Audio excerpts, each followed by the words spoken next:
Kita tadi menyaksikan kegiatan yang dilakukan di sana, ada program pangan murah bersubsidi. Kemudian yang kedua adalah peresmian 4 pasar di Perumda Pasar Jaya. Nah, pertama tentang pangan murah bersubsidi. Pangan murah bersubsidi ini diberikan kepada 1,1 juta penerima yang dibagikan lewat 312 lokasi di seluruh Jakarta. Melalui Pasar Jaya ada 159 lokasi, kemudian Air Petra 108, Rumah Susun ada 30, kemudian di Pulau Seribu, di 10 pulau di Kepulauan Seribu, kemudian di Dharma Jaya ada 4 lokasi, dan PIBC. Jadi totalnya ada 312 lokasi, di mana 1,1 juta warga Jakarta bisa mendapatkan program pangan murah bersubsidi. Seperti apa sih pangan murah bersubsidi ini? Sebagai ilustrasi, paketnya itu terdiri dari beras, daging ayam, daging sapi, telur ayam, ikan, dan susu. Nah, masyarakat kalau membeli di luar nilainya kira-kira 402.000 atas kebutuhan itu. Tapi yang mereka bayarkan lewat program ini adalah 126.000. Jadi mendapatkan subsidi sebesar 276.000 atau 69%, hampir 70% dibiayai lewat subsidi. Dengan cara seperti itu, maka sebagai ilustrasi, daging sapi misalnya, yang 1 kilonya di luaran itu sekitar 135.000, di sini harga untuk masyarakatnya adalah 35.000. Begitu juga dengan daging ayam, yang di luar harganya 38.000, lewat program ini hanya membayar 8.000 rupiah. Hal yang sama juga terjadi pada ikan.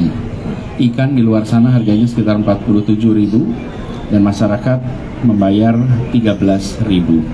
Jadi program ini diharapkan akan bisa membantu meringankan beban masyarakat di pekan-pekan yang saat ini masyarakat merasakan tekanan ekonomi yang cukup besar, di mana kita semua menyadari biaya-biaya mengalami peningkatan.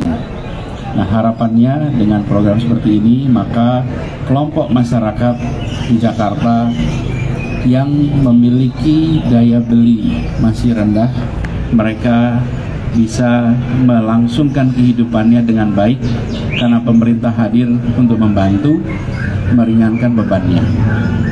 Ini adalah sebuah ikhtiar kita di Jakarta untuk menjaga agar seluruh unsur masyarakat bisa tetap menjalankan penghidupannya dengan baik.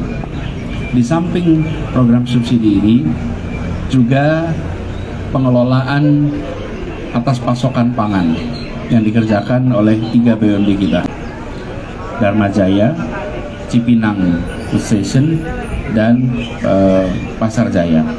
Ketiganya ini telah berhasil membuat harga-harga kebutuhan pokok di Jakarta bukan hanya stabil, tapi relatif lebih murah dibandingkan barangkali dengan wilayah-wilayah sekitar Jakarta, karena mereka bisa bekerja sama lintas daerah, mereka punya ekosistem yang lebih sehat.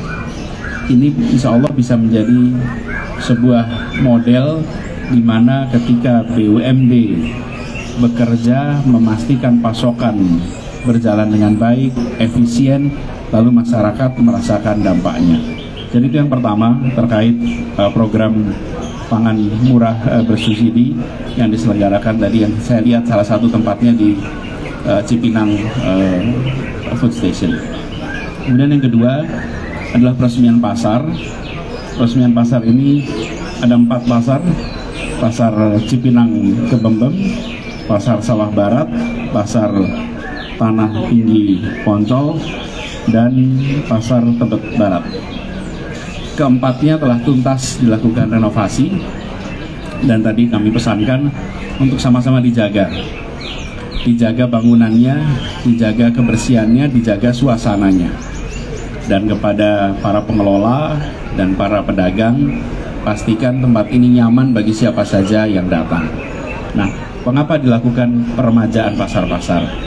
Kita ingin mempertahankan kehidupan pasar tradisional sambil menghadirkan kebersihan, kerapian, ketertiban. Sehingga fungsi pasar, di mana di situ ada kegiatan bertemunya penjual dan pembeli, ditambah dengan bertemunya antar warga masyarakat yang membangun perasaan kebersamaan, perasaan kesetaraan, perasaan kita adalah satu keluarga besar warga Jakarta. Jadi eksistensi pasar tradisional ini harus dipandang lebih dari sekedar soal distribusi barang, tapi ini sebagai salah satu wahana untuk kita bisa membangun sebuah perasaan kebersamaan bagi warga. Yang ketiga, pasar-pasar ini bisa menjadi tujuan wisata, khususnya yang pasar burung. Karena di sini bisa orang dari mana-mana datang, wisatawan domestik maupun internasional bisa menikmati pasar burung ini sebagai sebuah tujuan wisata. Nah, ini adalah sebuah keinginan yang kita wujudkan dalam bentuk bangunan. Sekarang sama-sama dirawat dan mudah-mudahan nanti bisa maju, berkembang, dan semua merasakan kebahagiaan. Itu saja barangkali dari kami. Ada beberapa hal teknis nanti akan saya minta Pak Dirut Pasar Jaya dan Cipinang Food Station untuk menambahkan ini. Pak Dirut, silakan Pak Dirut. Ada tambahan? Tunggu. Pak, ada tambahan? Oke. Yuk, kalau ada pertanyaan aja silakan. Pak, subsidi pangan yang tadi disebutkan Pak.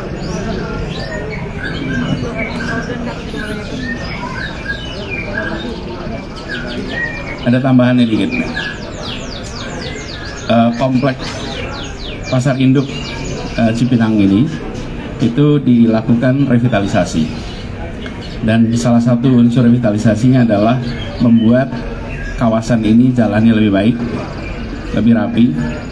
Kemudian dibuatkan juga prinsip zero runoff, artinya air hujan yang jatuh di dalam komplek ini tidak dialirkan ke gorong-gorong di luar, tapi disiapkan sumur resapan. Ada berapa Pak sumur resapannya?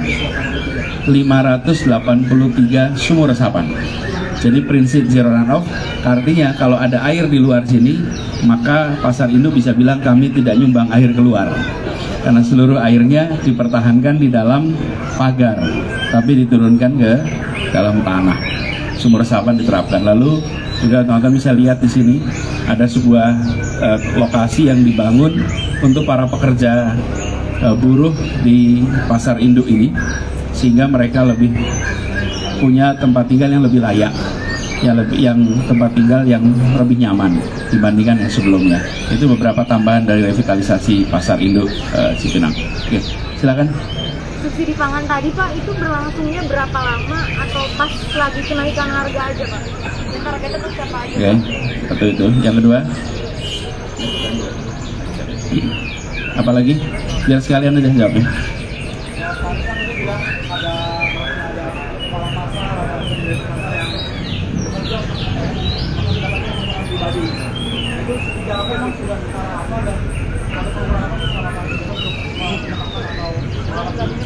Ya, jadi kita semua, oke, dua ya pertanyaan itu. Bu Kadis nanti bisa jelaskan sedikit Bu Kadis, soalnya belum silakan. Terima kasih kawan-kawan semuanya, izin menyampaikan terkait dengan pelaksanaan pangan murah bersubsidi. Itu kita lakukan dari mulai Januari sampai Desember. Kemudian sasarannya adalah anak-anak pemegang kartu Jakarta Pintar, kemudian kartu lansia Jakarta, disabilitas, penghuni rumah susun, guru-guru honorer, kemudian PJLP dengan UMP 1,1, demikian juga dengan guru-guru yang bekerja di DKI Jakarta dengan koefisiennya 1,1, semuanya mendapatkan pangan murah bersubsidi. Kecuali untuk KJP, anak-anak pemegang KJP itu ditambahkan dengan susu, lainnya tidak. Demikian Bapak. Saya teruskan sedikit ya datanya. Ini untuk guru honorer ada 22.000 guru honorer mendapatkan. Lalu kemudian ada 14.000 kader PKK, ada 14.000 penyandang disabilitas, kemudian ada buruh ada 45.000 dengan kartu pekerja Jakarta, PJLP ada 46.000 dan lansia ada 104.000 lansia. Kalau pemegang KJP ada 840.000. Jadi kira-kira distribusinya seperti itu. Nah,